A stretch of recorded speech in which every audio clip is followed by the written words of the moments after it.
Bem, estou aqui para falar para vocês sobre MAC 415, projeto de compiladores. Essa matéria, na verdade, é uma matéria que substituiu no nosso curso uma outra matéria de nome semelhante, que era Introdução à Compilação, mas com a reestruturação que o nosso curso sofreu, a última reestruturação, a gente acabou dividindo o conteúdo original. Tá certo? Na verdade, para você fazer do que trata a matéria projeto de compiladores, a ideia é você chegar e elaborar um compilador, ou seja, uma implementação de uma linguagem de programação, aonde as decisões de implementação são tomadas estaticamente, onde você gera um código, tá certo? Um código compilável. Então, na verdade, o modelo que a gente tem é você tem algum código fonte, qualquer que seja, tá certo? Você tem o compilador e ele gera o que a gente chama de código objeto. Esse termo é bem geral, porque na verdade tem vários níveis que você pode montar um compilador. Você pode montar um compilador que lê uma linguagem tipo Java e gera bytecode. Você pode chegar... Bytecode é uma espécie de uma linguagem abstrata de máquina. Você pode ter um compilador que lê C e gera linguagem assembler ou mesmo linguagem de máquina. A maneira que a gente estrutura esse tipo de coisa, esse tipo de tarefa, tá certo? É mais ou menos estándar, já faz muitos anos, tá? Que o compilador está dividido em tarefas importantes. E essas tarefas envolvem algo como você identificar primeiro os elementos da linguagem. Depois que você no exemplo de uma linguagem C, por exemplo, o que é comando, if and else, o que é identificador. Num próximo passo, você tenta montar e ver a sintaxe se ela está correta, ou seja, você consegue identificar as estruturas de comando, tá? Atribuir um significado ao programa e a hora que você faz isso, você consegue gerar o código objeto. A vantagem da gente fazer isso, quer dizer, hoje em dia, antigamente a gente tinha na matéria, a gente tinha um outro pedaço que tratava da formalização dessas partes, um pedaço da formalização agora é feito em linguagens formais e autômatos, que é um pré-requisito altamente recomendável. Você precisa um pouco da maturidade que você tem na classificação de como são as linguagens de programação, é importante para você poder atuar e entender as várias partes do compilador de maneira correta. A gente tem numa matéria só de projeto, uma outra parte que a gente pode tratar é da otimização de código. Então, o que acontece é que, na verdade, quando a gente faz essa compilação, em geral, no processo de compilação, a gente pode gerar um código objeto final ou um intermediário.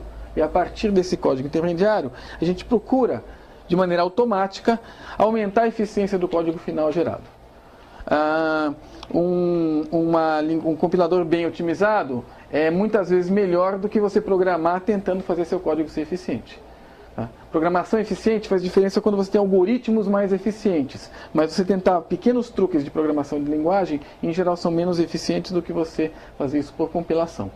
Compilação certamente não muda o algoritmo, mas existe uma série de truques para reduzir espaço, reutilizar variáveis. Você lida inclusive com elementos do nível de você tem alguma coisa na memória, você tem que carregar num registrador, se você pode evitar recargas sucessivas no registrador.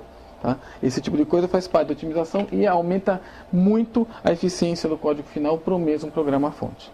É uma matéria muito focada em projeto.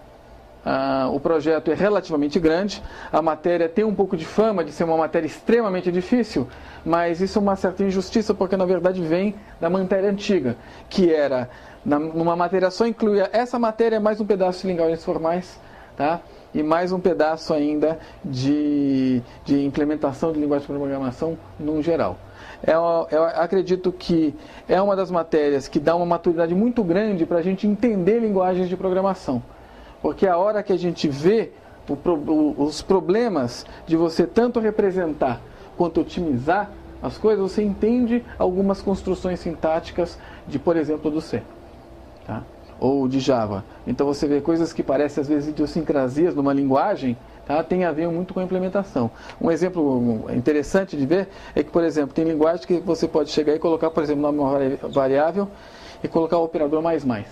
Isso costuma ser uma abreviação para você chegar e incrementar a variável. tá certo? E ao mesmo tempo usar o valor antigo. Falar, isso aqui, a maioria das vezes quando eu vi isso a primeira vez, eu disse, legal, economiza um pouco de espaço. Não economiza não, porque mais ou mais um é a mesma coisa. Isso tem a ver, do outro lado, que existe em geral nas máquinas, no código de máquina, uma instrução de incremento, autoincremento. Isso é uma instrução muito rápida, que é mais rápida do que você somar 1. Para você somar 1, você precisa carregar. A soma no geral, você carrega um valor no registrador, carrega o operador, tá? Ou então você vai lá e faz uma instrução de soma. Essas operações são mais caras do que você simplesmente fazer um incremento. Compilação, então, explica para você, por exemplo, algumas das idiosincrasias do C.